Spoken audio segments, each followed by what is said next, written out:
Today on Judge Faith, this loan is tearing a family apart. I feel so disrespected. It's really not about the $150. It's about respect. I can't go to my sister's birthday party because of this. Because she didn't want me there. Those are some really mean, cruel, biting comments to make to someone. And later, he says they're trouble tenants. When people stiff you for a whole month's rent, they stay in your house almost a half a month for free, they do damage to your house, and then they expect to get their $750 back on top of that? But they say he's a lying landlord. I have proof, a letter of reference and recommendation he gave us when we were moving out, that we always pay our rent on time. Oh, may I see that, Yes. please? Yes, So, they were can you rent and get out of my lying? house. Were you lying in this letter, or are you lying to me now? Plaintiff Elise Newton is suing her nephew for the return of a $150 loan and expenses. She is accompanied in court today by her husband, Sharif Newton. Defendant Taekwon Seiler says his aunt's collection tactics are just too cruel. Remain seated and come to order. Court is now in session. The Honorable Judge Faith Jenkins presiding.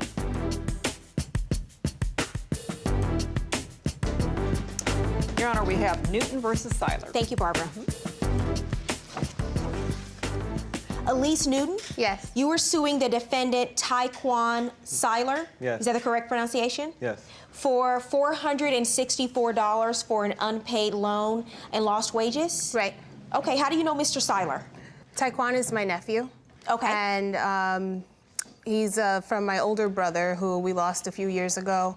And he walked my mom down the aisle. We've been close all the way up until this point, after I tried to have him pay me back for the money that I loaned him. Okay, and when did you loan him? Was it $150? That's right. Okay, tell me about how that happened. A few months ago, he needed some money. He was down south, and he needed some money to get back up to New Jersey. Where were you? And my mom's. Where down south? Greensboro, North Carolina. Okay. And he really needed the money, and he's my nephew. I love him, and if I'm in a position to help family, I will. So that's what I did. I loaned him the money. So how did the conversation come about? He called me, I believe. It was either a call or a text message, and he let me know that he needed the money. So the way that I gave him the money was through a MoneyGram money transfer, and that was that, and that was fine. Had he asked you for money before? He's never asked me for money before. So this was no. the first time? Yes. And do you work? I do. What do you do for a living? I'm a teacher. Okay, what grade do you teach? 3rd grade. Okay. What about you, sir? Do you work? Yes. What do you do? I'm a crane operator. So you sent him the money via MoneyGram, and you don't disagree with this, right? You No, say it was a I loan. don't disagree. And when was that? That was in February.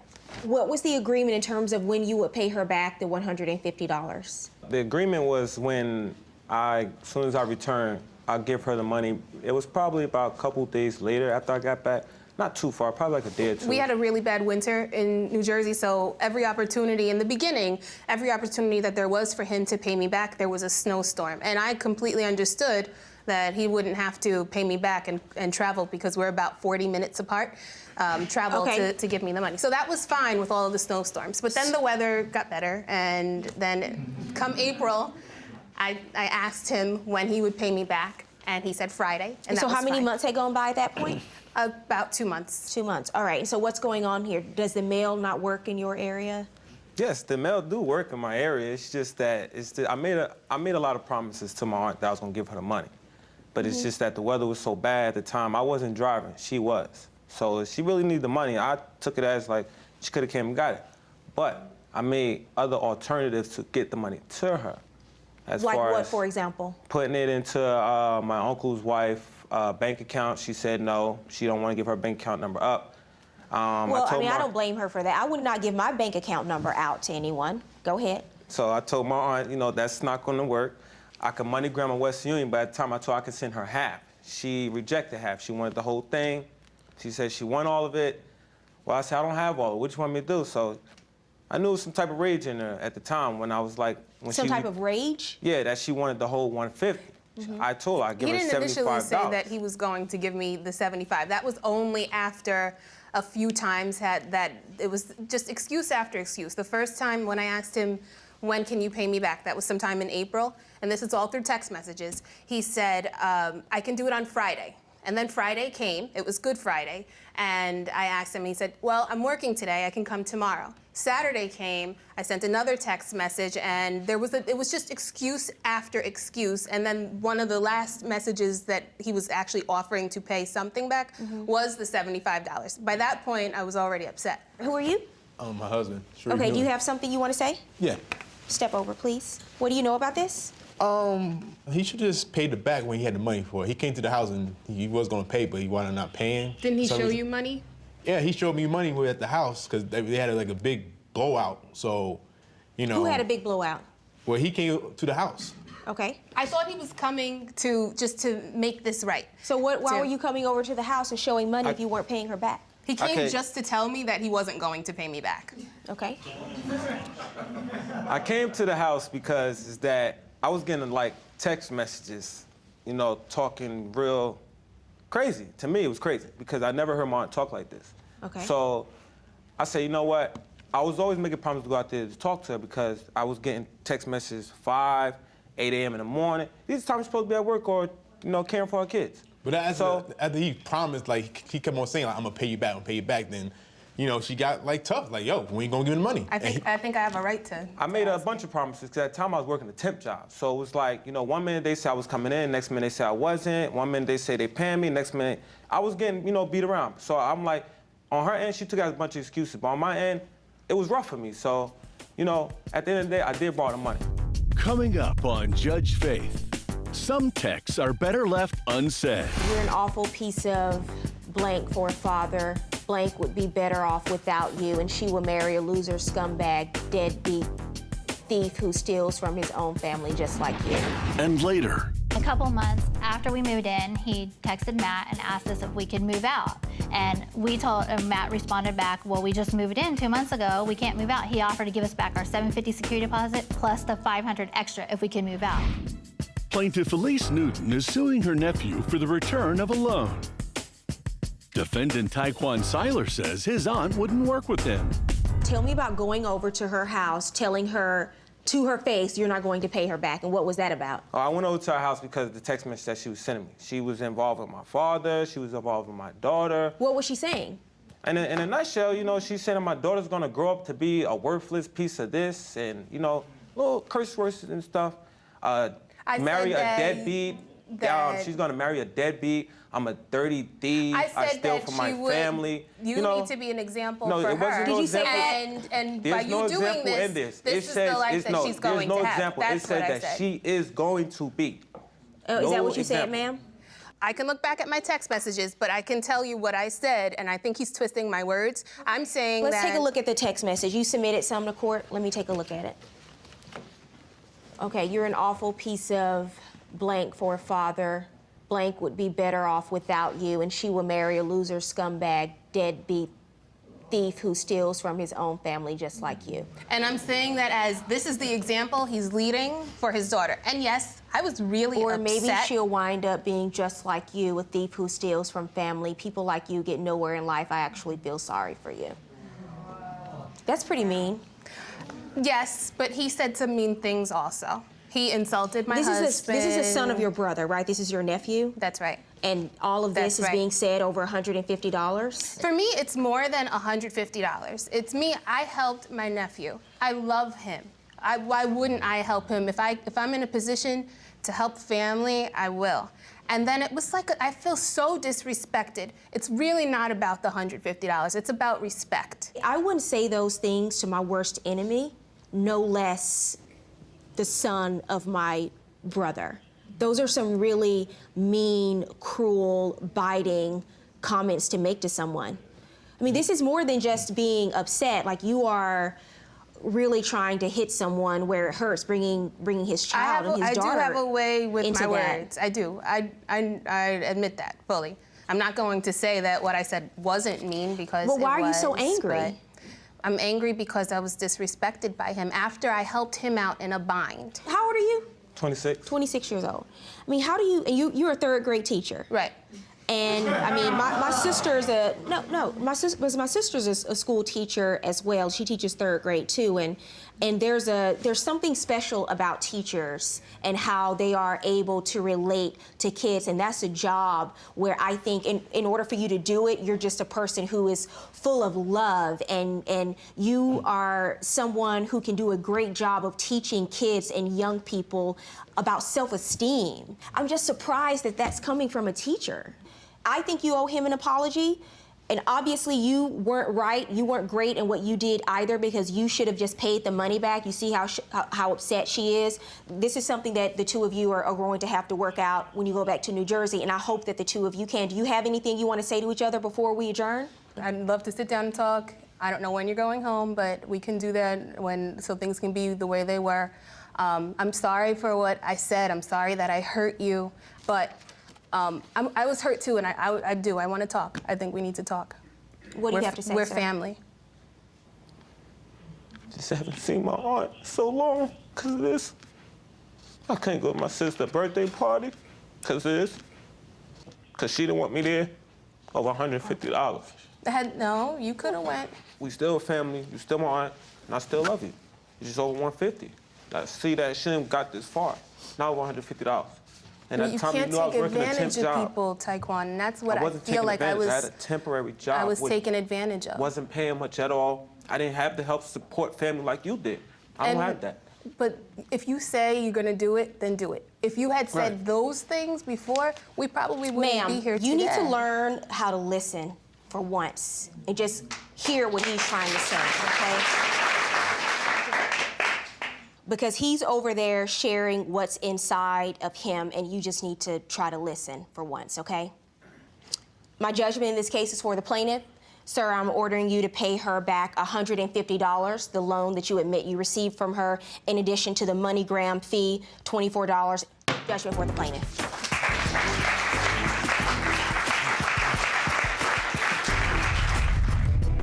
Plaintiffs Michelle Tuntariana and Matthew Bell are suing their former landlord for the return of their $750 security deposit. Defendant Jay Woodard says they didn't give notice and is countersuing for $1,930 in unpaid rent and damages. Matthew Bell Yes. and Michelle, can you pronounce your last name for me? Tuntariana. Okay. You were suing the defendant, Jay Woodard, for $750 for your security deposit? Yes. And you were countersuing, sir, for $1,930 for damages you say they caused to your property? Yes, ma'am. Okay, what kind of property is this? It's a 3-bedroom, 2.5 bath, pool, about 1,600 square foot house. Okay, and when did you move in? March 1st of 2013. Did you sign a lease? Yes, we did. May I see that, please? What was the agreed upon rent? $1,450. $1,450 a month? And did they also give you a security deposit? Yes, ma'am, And how much was that $750. security deposit? $750. Okay. How long did you live there? About a year and a month. Okay, and tell me about what it was like to live there. How was the defendant as a landlord? Jay was a very good landlord. Okay. I helped him trim the palm trees. I cleaned up the front yard for him, weeds. I even fixed his AC unit, cleaned all the coils for him. A couple months after we moved in, he texted Matt and asked us if we could move out. And Matt responded back, well, we just moved in 2 months ago. We can't move out. He offered to give us back our $750 security deposit plus the $500 extra if we could move out. Next on Judge Faith, charges for early departure. They were still liable for May's rent. Then they lived in the house for free for 10 days. You're not answering my question. No, I am answering your question. No, you're not. Plaintiffs Matthew Bell and Michelle Tuntariana are suing their former landlord for their security deposit. Defendant Jay Woodard says they owe him. 2 months after they move in and they sign a 1-year lease, you ask them to move out. Why is that? Because I was always worried that they wouldn't be able to pay the rent, which I got stiffed for at the very end. And if he would have took the amount of money I was going to give him, it would have doubled his salary in the whole year. Well, sir, they were only living there for 2 months. Had they paid the rent for 2 months? Yes, but it was always late. That's a lie. Okay. That is a lie. And We so pay the for rent 2 every months, for 2 months, you say that they were late on their rent, so you wanted them... In the contract, it says it's supposed to pay on the 28th, and they pay it on the 5th every month. That's a lie. What proof do That you is have not of a that? lie. They pay That on is the a 5th. lie. That is a lie. Show me the documents where you just gave me a Sir, rent before a excuse month. me. Please don't speak to them. I'm asking you a question and stop interrupting, okay? You don't mention in your answer that you went to them 2 months after they moved in and asked them to move out because they were being late on their rent. So this is the first time I'm hearing about that, and you say that that's not true? It is. I have proof, a letter of reference and recommendation he gave us when we were moving out, that we always pay our rent on time. Oh, may I see that, Yes. please? But that has nothing to do with the fact of why I offered to pay them to move out. Well, sir, you just told me that they were They always were late on always their late on their rent. rent. So I just want to see the letter that you wrote. You wrote this letter on their behalf. Yes, because Matthew actually asked me to write You a letter said they for were him. great tenants and they always kept the house neat and clean and were considerate of their neighbors and paid their rent on time. These were your words. Yes, So, so they were could you rent and get out lying? of my house. Were you lying in this letter, or are you lying to me now? No, I was lying in that letter so they would move out of my house. Okay. So you're telling me you lie when it's convenient for you? No, ma'am, they're lying. No, we're not. Ask That them to was show wrong you writing. documents That was of when wrong the check writing. was That's your when own the checks writing, were yes. on time. Okay, let's go to the next issue, sir. Why are you keeping their $750 security deposit? Well, first of all, I'm appalled that we're even here right now when people stiff you for a whole month's rent. They stay in your house almost a half a month for free. They do damage to your house, and then they expect to get their $750 back on top of that. Who do these people think they are? You can't have both. You're ridiculous. Ridiculous. How long did you live in the house? 1 year. So you And- lived in the house the term of this lease? Yes. Yes. Okay, you moved out at the end of the lease? No, it was No, actually like- several months past it. No, we moved out May 10th on May Mother's 10th, Day yes. of this year. So this lease ended on March 1st, 2014? Yes, You correct. continued to live there? Yes. And at that point, it turned into a month-to-month Yes. lease by Lease. default? Yes. Okay, so what happens? What are the circumstances of why they ended up moving out in May? I was kind enough to let them know because they have children that in June, the place I was renting was expiring and I wanted to move back in my house. So I gave them 60 Okay, days so not that you were notice. kind enough, you are required by law to give them notice if you want 30 them days. to move. I'm Okay. required 30 days. I gave them 60 days because they have children and they want to stay in the same school district. Okay. So I was going on my way to be nice to them. I told them to be out of the house by end of May. We also talked about it would help both of us if they were out by the 15th. They'd only have to pay half the month's rent, and I would give them their deposit back, and the contract would be void. That's not Okay, so right. you wanted them out by the end of May. Correct, ma'am. And you gave them sufficient notice of that, but you told them if they were out by May 15th, what would happen? If they were out by May 15th and only paid half the month's rent, I would give them their deposit back. Not true. Yes, it is true.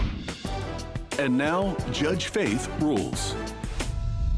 Why would you not give them their deposit back? You can't keep their deposit unless there is a legal reason for you to do so. Exactly. What legal reason did you have at that point? They hadn't moved out yet. The fact that they never gave me notice when they were going to move, and we were talking about them Sir, moving you the just 15th. That's told not me true. you asked them to move At the end of and you May. gave them 60 days notice to move out. Exactly, at the end of May. They're still liable for May's rent, which they never paid. And then they stayed in my house for 10 days extra for free. Because that's What day did they move out, sir? What's that? What day did they move out? Sunday night, it was the 10th. May 10th. Yes. Why are you saying they didn't give you sufficient notice that they were moving out when you just told me you gave them 60 days notice that you wanted them to leave? Because they were still liable for May's rent. Then they lived in the house for free for 10 days. You're not answering my question. No, I am answering your question. No, you're not. Yes, their lease. Perhaps you don't understand, so I'll repeat myself again. Okay? What part don't you understand? If I tell them their contract is You know up what? May 29th, I tell you what, I have zero time for you and your attitude. Your counterclaim is dismissed. Judgment for the plaintiffs in the amount of $750. If you can't respect me, you got to get out of my face. She says her friend asked to drive her car and then destroyed it. It was like, my car now is like an accordion on top of a van, and we didn't even leave the parking spot. But her friend says the story that's being told isn't the truth. She revealed to me that she does not have a driving license, that it has been suspended for her second DUI. Now, Judge Faith will decide who's real and who's fake in this friendship fiasco. So hang out what's with so my- special about her that would make you break the law? Because she doesn't seem to like you very much. She's telling all your business. Plaintiff Camila Romero says her former friend crashed her vehicle into 2 parked cars. She's suing for repair costs, towing, and impound fees. Defendant Svetlana Durrell claims she never drove her ex-friend's car and doesn't know how the vehicle got damaged. Remain seated and come to order. Court is now in session. The Honorable Judge Faith Jenkins presiding. Your Honor, we have Romero versus Durrell. Thank you, Barbara. Camila Romero, you were suing the defendant Svetlana Durrell Yes. for $5,092 for car damages, towing, and impound fees. Yes. You are alleging that the defendant had a car accident in your car and she's responsible for the damages? Yes. Okay, why don't you start with telling me what happened? How do you know her? We went to art school together. So you went to school together and you became friends. Well, we lost touch for a while, and then she contacted me on Facebook. Why did you contact her on Facebook? I did not contact her on Facebook. Okay. I have the Facebook conversation. I don't know what she has, but it's false. I've never contacted her on Facebook. Why don't you describe for me your relationship with the plaintiff? I went to art school together with Miss Romero about 4 years ago. She was expelled from the art school for damaging the school's property for vandalism. So she never got to graduate, and then she moved on to a different school. We got in touch. Why are you dropping all this shade on the plaintiff? I mean, like, talking about her being expelled from school and everything. I'm just asking you a simple question: how y'all met and the friendship you had with her. Well, we don't really have a friendship. We got in touch by text message. I sent her a text message and I asked her if she wanted to get together one evening. I didn't have a phone then. So we got together and she... And is that the night of this incident? Yes, the evening of the incident. Before the night of this incident, how long had it been since the two of you had seen each other? Probably about 3 years. The two of you get together. Tell me how that happened. I rode my bicycle over from my work to a bar where we met, and she drove her car to the bar where we met. Once we met... Were you both drinking at the bar? Yes, we were. However, I was not driving. So once we were at the bar, a few drinks later, she revealed to me that she does not have a driving license, that it has been suspended for her second DUI, and she actually drove to the bar illegally. I don't have... Okay, so hold on a second. Was your license suspended because of a DUI? Yes, but not a second one. So when was the DUI? The DUI was in 2011. Okay, your license would not be suspended for a DUI that happened 3 years ago.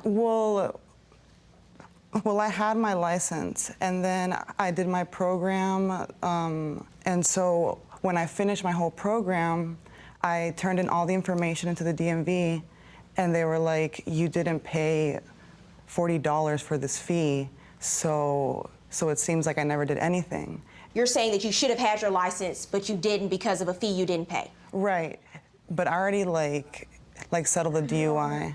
So what's so special about her that would make you break the law and drive without a driver's license? You haven't seen her in 3 years. Well, I mean, I thought that she was like... Because she doesn't seem to like you very much. She's telling all your business.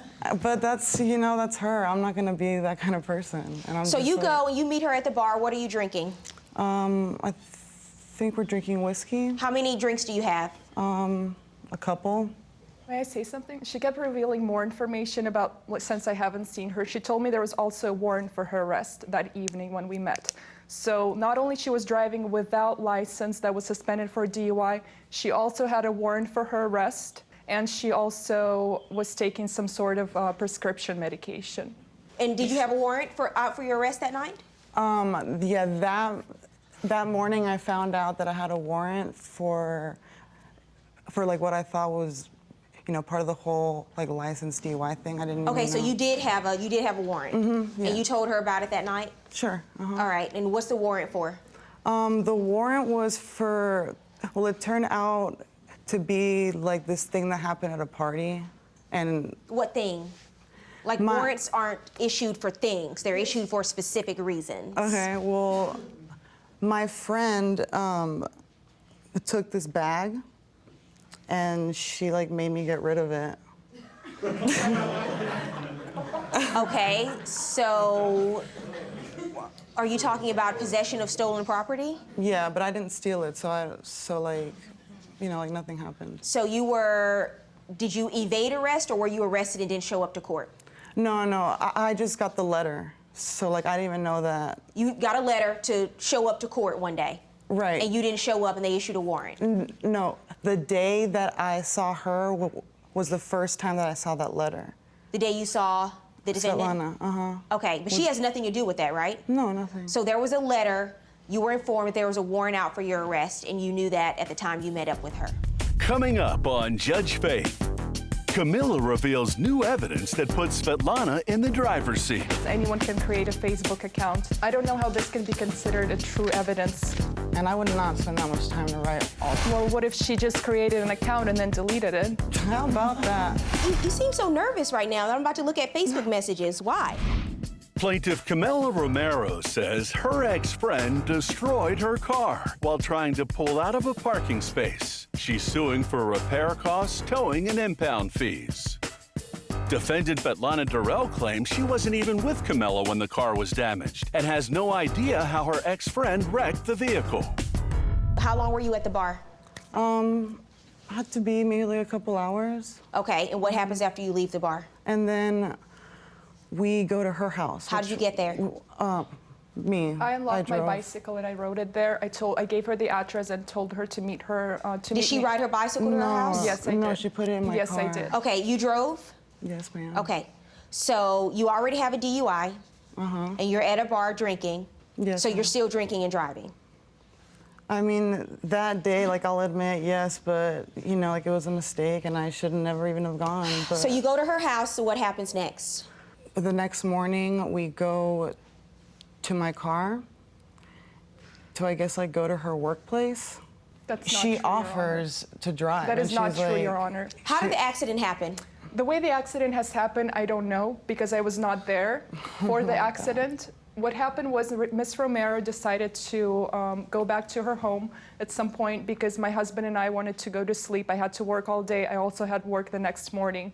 I told her that we had to... This is all a lie. This is not a lie. Go ahead, let her finish. So basically, my husband and I were, you know, letting her know that she has to leave, and she was okay with that. She was fine driving back home. I locked up the gate. That night? That night, Okay. yes. She has I left. never even got to drive back home because my car got totaled. Hold like, on, how is hold that? on, ma'am. Go ahead. What happened was she left, and I've never seen her since then. So I suppose either she found somebody on the street and met and have them drive the car. Whether So you never drove her car? I never drove her car. Don't know anything about an accident? I have no idea. Tell me what happened, your version.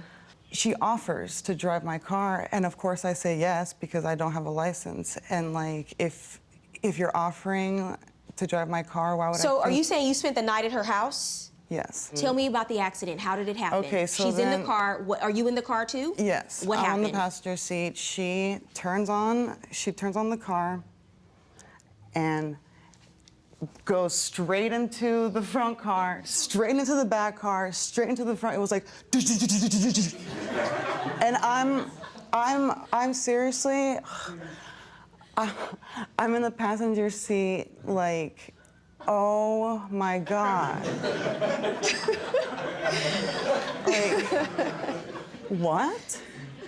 My car now is like an accordion on top of a van, and we didn't even leave the parking spot. Like, it's like, there was enough room. I could have asked someone who was like just a torso and blind to take my car out of this.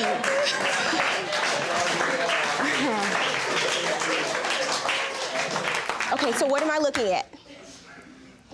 That's my car.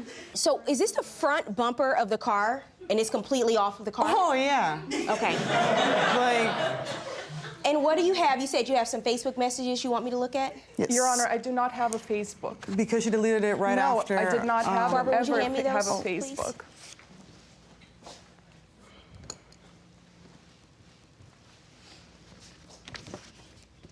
I don't know how this can be considered a true evidence because anyone can create a Facebook account, type in anything. You seem so nervous right now that I'm about to look at Facebook messages. Why? No, I'm just saying that this is not legitimate evidence. How do you know that? Well, because police records would be legitimate evidences, and Facebook, anyone can No, I create think an Facebook account. messages are quite telling. If someone has a oftentimes in laptop, cases. I could sign on real fast and we can see it in the message, like, and I would not spend that much time to write all that You stuff. don't have a job, Camilla, so So I got a lot of time and I still wouldn't spend it. you wouldn't. This is like several pages of messages between the two of you.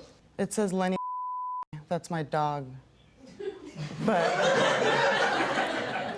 I just use his Facebook. The accident was on June 14th, 2014, and I have Facebook messages from June 15th between what appears to be the two of you. False, Your Honor. You're 20, so you've never had a Facebook page? Never?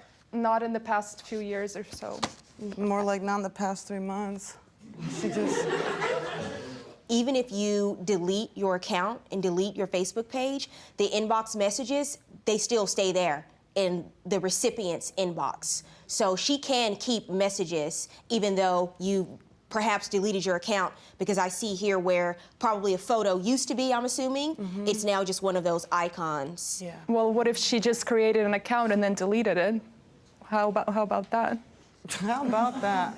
Okay, so you write, the big car only has a bend bumper. There was no other car there. It's an older car, the big one. You write in response to that, you hit 2. There was a red one in the back. I wonder how bad that one is. How bad is the bumper? You respond, just bent. Not even that bad. There is that footstep on it and that bend. She replies like that. You reply, not as bad. I mean, because you've testified so far as you know nothing about this accident. You were not there, you went to bed, you were sleeping, and you know absolutely nothing about it. And these Facebook messages indicate just the opposite. Next on Judge Faith. The ladies tell Judge Faith what happened when they hit the road and went rogue. She doesn't have a license. You don't have a license? No, I've never obtained a driving license. So I'm like, we gotta get out of here before, before the cops come, and like. So now you're like Thelma and Louise. You guys just gotta roll. Plaintiff Camila Romero says Svetlana is responsible for crashing her car. She's suing for repair costs, towing, and impound fees. Defendant Svetlana Durrell claims she never drove her ex-friend's car and doesn't know how the vehicle got damaged. I think these are actual messages between the two of you. I mean, this isn't something that's really organized. If she wanted to make up evidence and make up messages, she would have you write, I am so sorry I wrecked your car on June 14th at 6:49 p.m. in the evening. She would make up really, really good evidence. This is not really, really good evidence. This is just sort of piecemeal and you guys are talking about it. I don't know who she's talking to. I absolutely believe it. 6, 7, 8, 9 pages of messages. No one's going to take up that amount of time to write 9 pages of inbox messages. I think these are your messages. Your so Honor, I think you're lying. Your Honor, Mr. Where's your husband, by the way? At work. Okay, because he could vouch for the fact that you were at home all night and wasn't involved in an accident, but he's not here, right? The one person who can actually vouch and corroborate what you're saying isn't in court with you today? No, he's not. Okay, thank you. What about the damages to the other cars? What happened with them? So I'm like, we gotta get out of here before, before the cops come, and like. So now you're like Thelma and Louise. You guys just gotta roll. I mean, but yeah, but. So I mean, it shows you, yeah, like we were friends. We were like. So no, because I'm just curious buddies. because here you are in court today. So these 2 other cars are damaged. Right. And you just roll out of there. You're gone. Okay, so. So no one pays for the damages to their car. No. I have.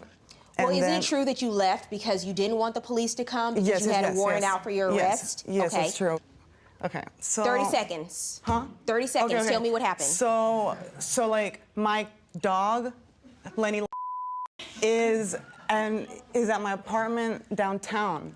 So I have to get to him because he's probably like he holds his pee in for like days. So like I know that I can't like put him through that. I take the bus all the way back to like take him out, and I also got him as an emotional support animal so he can come like with me everywhere. So I call my dad, and he tells me, you know, you need to find someone to go back with you because I need to go back and find these people that she might have hit. Because I don't want to hit and run. I don't want to like screw anyone over like that. So did you go back to the scene and find those people? I did, with Lenny, and like I left a note in mailboxes everywhere. The cars weren't there anymore. So I went to get my car out of the police station, and that's when I talked to the detective, like I need to find out these people, like if anyone was hit. And it turns out that the only person that called the cop was the car in front.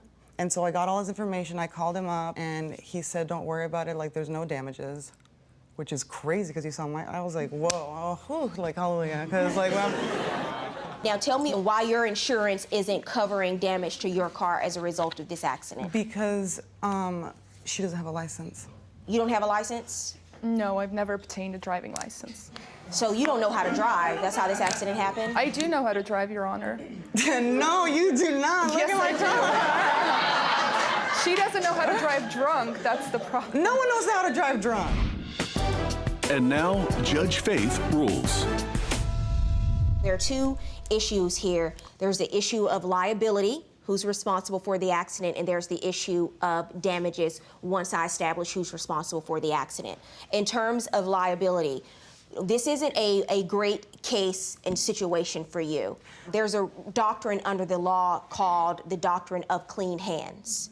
And what that means is when you bring a lawsuit and you come into court, you yourself must be innocent of wrongdoing. And you're not exactly innocent of wrongdoing because the night before this accident occurred, you admit to me that you were drinking, that you were driving, and that you had a suspended driver's license, okay?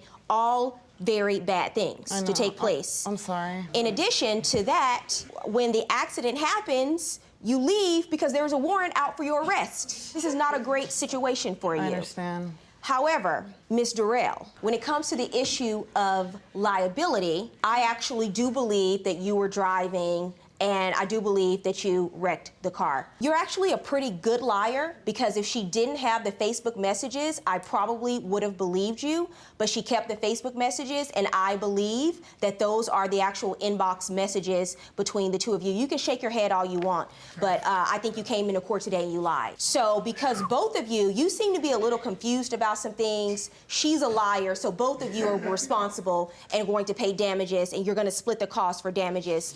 Judgment in this case for the plaintiff, $2,223. Verdict for the plaintiff. A disco diva is forced to stop dancing, and now she's come to court to collect for her canceled performances. She was chasing him, throwing the shoes, running up and down the block, chasing him. I was intoxicated. You know what I'm saying? I was intoxicated. She stepped on my foot. I don't even remember seeing Miss Douglas. You were irate, you were drunk, so if you stepped on her foot, you might not know. You might not remember. And later, she crashed a car into his prized BMW, and he wants her to cover the cost to put him back on the road. Her insurance company told me that there were multiple parties involved, that she had a limit to the amount of insurance that she was insured for. I'm not denying that he's owed money, but how much is in question? So based on the police report, you are liable for this accident. You are the cause of this accident and the cause of the damages to his car. So now the issue is how much you owe. Plaintiff Carol Douglas says the defendant stopped on her foot, causing her to cancel 2 performances. She's suing for lost revenue. Defendant Monique DeClue says she owes nothing because the plaintiff put herself in harm's way when she attempted to interfere in an argument. Remain seated and come to order. Court is now in session. The Honorable Judge Faith Jenkins presiding. Your Honor, this case is Douglas versus DeClue. Thank you, Barbara. Carol Douglas? Yes. You were suing the defendant Monique DeClue for $6,000 for lost revenue from 2 singing performances. You say you missed because the defendant injured you? Yes. I know who you are because I know your song, Doctor's Orders. All right, thank you. Great song. I don't know if everyone's familiar. I'm the First Lady of Disco. I've been singing for 38 years. I'm still performing, still recording. I'm doing an album. I've got several hits, Doctor's Orders, Midnight Love Affair, and I just did a show in Wilmington, Delaware with some of the disco divas. So tell me what happened here and how you got to court today with this lawsuit. Well, a few days before the 4th of July, I had some house guests, and I went to the store to get some snacks, and I came back, and Monique was in a confrontation with her baby's father, and they were really carrying on, and I just happened to get in the way of her and him. She was throwing her shoes at him, running up and down the street. She didn't intentionally do it, but I was in the way, and she stepped on my foot. You said in your complaint you were at a recording studio at the time? Yes, the recording studio in the home, and I'm a house guest there. So what's going on, Ms. DeClue? Hi, how are you? Good. Okay, well, I work as a stylist in a salon, and I'm also an adult film actress. And my child's father records at the studio that she goes to. He's a singer. What happened with you specifically? Well, how were you I was injured? coming from the store, and I was getting ready to enter the house with the packages that I had in my hand. And she really was in a rage, and she accidentally stepped on my foot. Well, I'm sure it wasn't intentional, but that's how I got cellulitis, the doctor says, and a sprained foot. Were you in pain immediately and went to the doctor? Yes, I did. I tried to soak it for a few days, and I said, no, it's not going to happen. It kept swelling, and I went to the doctor. Did the two of you know each other prior to this incident? I met her, Douglas, yes. maybe 2 times Just at 2 the home. times. Okay. You know, but right. So basically, we just filmed a music video earlier that day. You know, we pulled up. You were in a music video too? Yes, I was I was like the main girl in the music video for his video.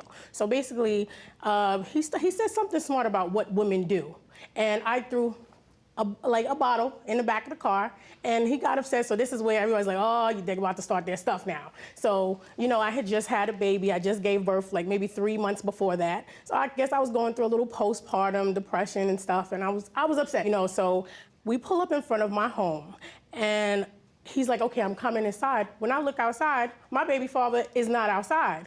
And he never came inside the house. So you know, I knew exactly where he went. He went to the studio to probably get drunk, whatever they do. You know, I hopped in a cab. I go over to their house now. So I go inside and I say, can you step outside for a second? And what does he do? We're talking, and he's like, oh, I'm tired of you doing this. I'm tired of you doing that. And he was like, I don't even want to be with you no more. I said, oh, since you don't want to be with me. Did you step on Miss Douglas's foot? That's what we need to know. Did I say, well, I don't even remember seeing Miss Douglas. Well, what happened?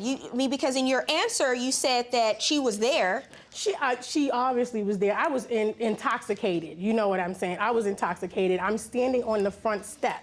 At this point, he had already ran off. You know, I'm standing at the front step. I don't remember her having any groceries. Did you drop the groceries? You know, she's saying that I weigh so much that I hurt her that badly. Like, how can I hurt you that badly? At this point, I didn't even have shoes on.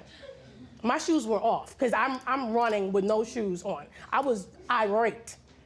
Okay, So you were irate, you were drunk, so if you stepped on her foot, you might not know. You might not remember. She was chasing him, throwing the shoes, running up and down the block, chasing him. When she went to lunge for him, her whole body weight went on my left foot. Right.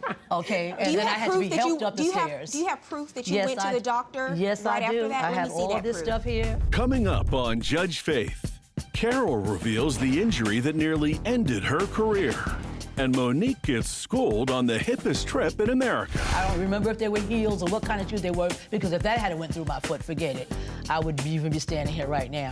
How big do I have to be? Like, she's not a lightweight. That sounds like she just being dirty to me. Ma'am, she was on Soul Train, and you respect, when somebody's on Soul Train, you gotta respect that. And later, is he soaking her for money? Or is she trying to put him in the poorhouse?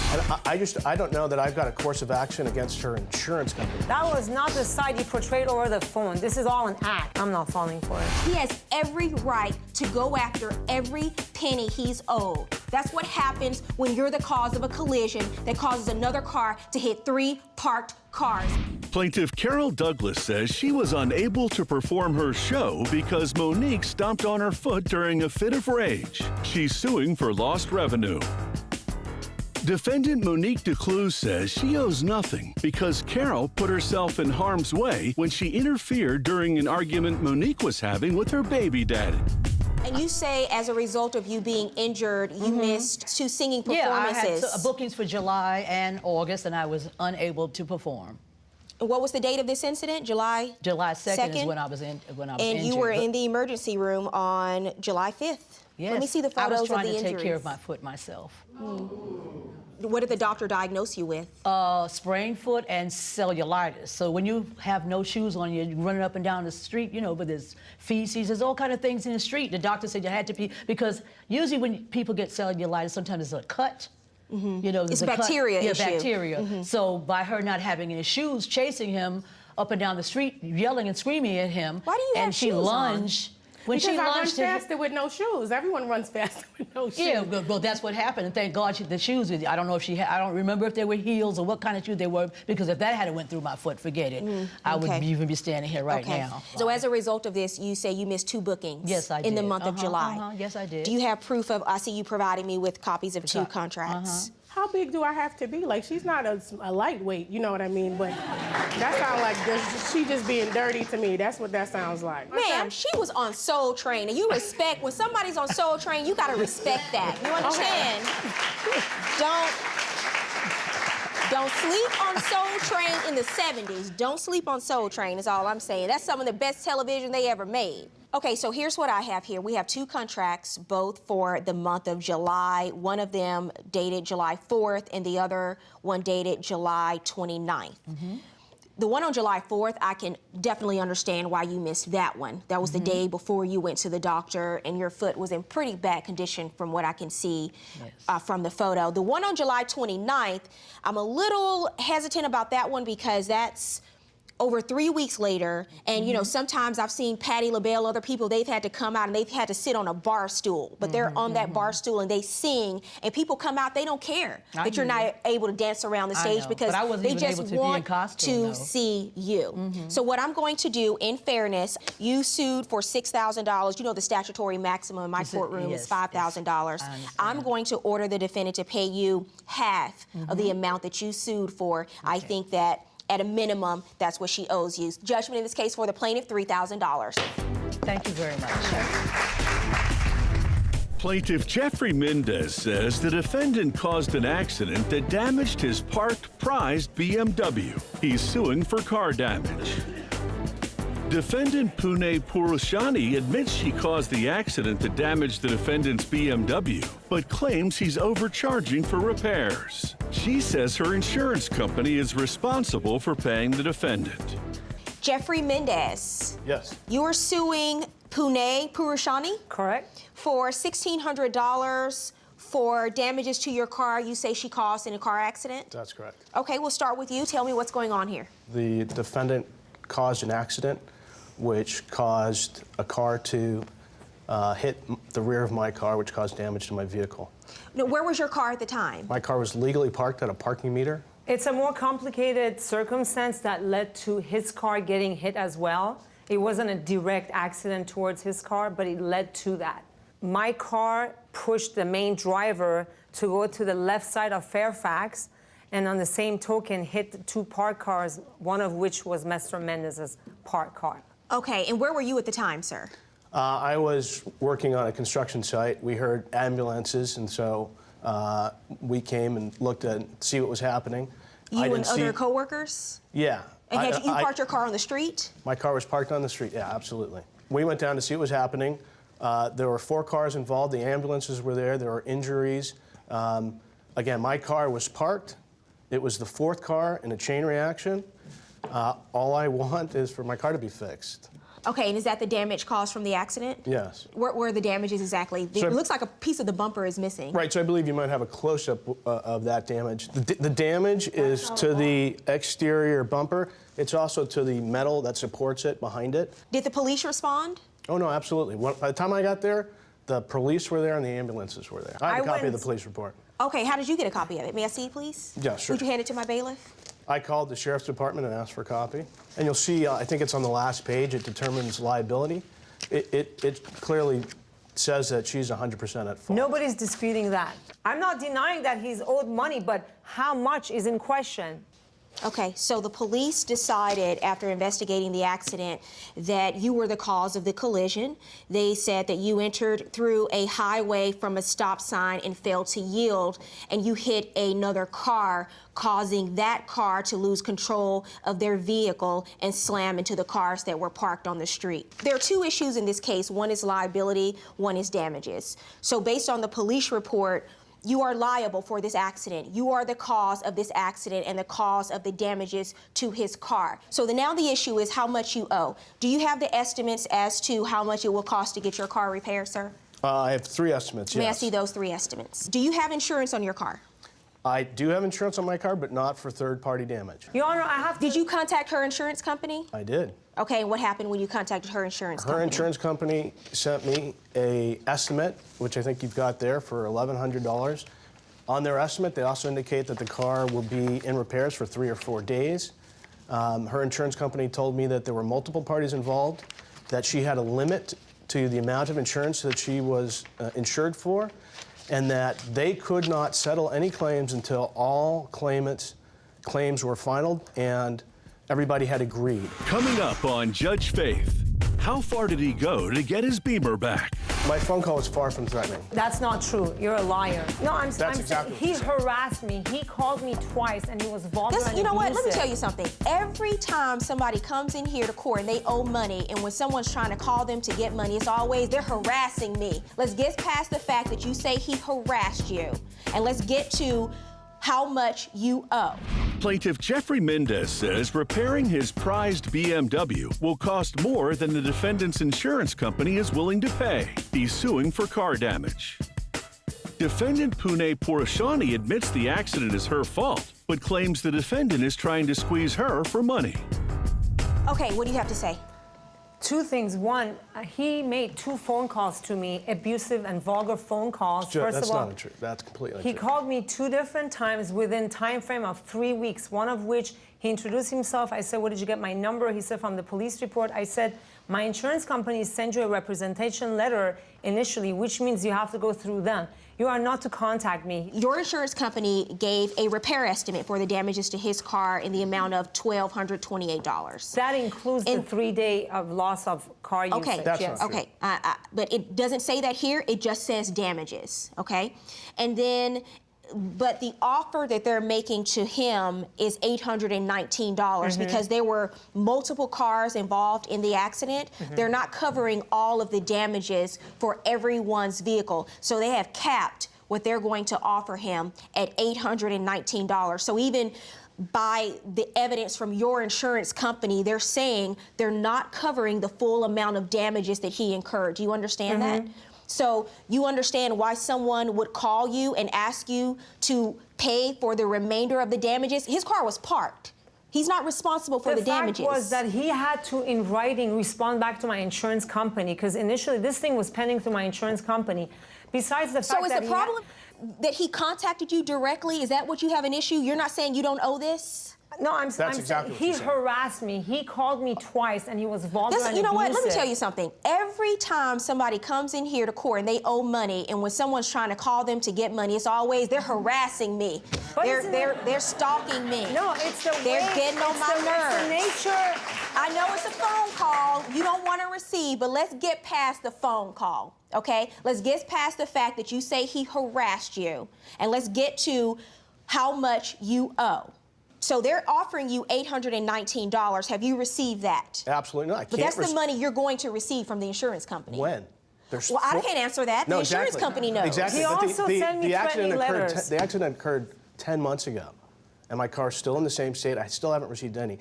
Today, I got a letter from their insurance company dated October 1st, which says we're still waiting for the other parties to release all of their damages. There's one person that's got over $10,000 worth of damages that's only getting $6,000. I have to wait until she agrees for that settlement. Well, listen, I'm not the insurance company. This is the decision that they made, so why don't you sue them to get the $819 if you don't think they're releasing it in a timely manner? Here's the issue. Clearly here there are damages that exceed the $819 that your insurance company offered him, and you're going to pay for those damages that exceed this amount. The question is, how much? So there's an estimate of damages from your insurance company. Where's the estimate from your insurance company? That's the one that was missing. He never provided to my insurance company. Well, I Always don't think you were going to pay no matter what he right was here. providing you, so stop trying to come up with some kind of excuse. What about the fact that he sent threatening letters and phone calls? May I see the threatening letters? I'm just curious. Let me see the I don't threatening. have them, but I've got there copies. you go. Here you go. I have copies of those letters. Oh, may I see the letters? I want to see how threatening they are. Far from threatening. But your phone call wasn't recorded or written, so My phone call was far from threatening. that's not true. You're a liar. Okay, so let's try to determine which part of this letter is threatening. Miss Parushani, on December 12, 2013, you were the cause of a traffic collision at the intersection of Romaine and Fairfax. Is that threatening? No. I have waited very patiently to receive compensation for the cost to repair my vehicle. Do we have any threats yet? He sent 3 other letters. No, Do you have the other ma'am, ones? I'm just Not asking so you. far. I'm Not just so asking you far. where the threats are. Not so far. He had 3 other letters he sent. I will accept a check from you in the amount of $1,600, which I believe will restore my car to the condition it was in before the accident. Are there any threats there? Not in this letter, okay, Your Honor. so There why were don't you other stop? ones. And now, Judge Faith rules. Let me explain something to you. You damaged and you hit his car. You were the cause of the accident. He has every right to go after every penny he's owed. If you don't like it, that's tough. It's too bad. That's what happens when you're the cause of a collision that causes another car to hit 3 parked cars. Get over it. And she happened to be on her cell phone.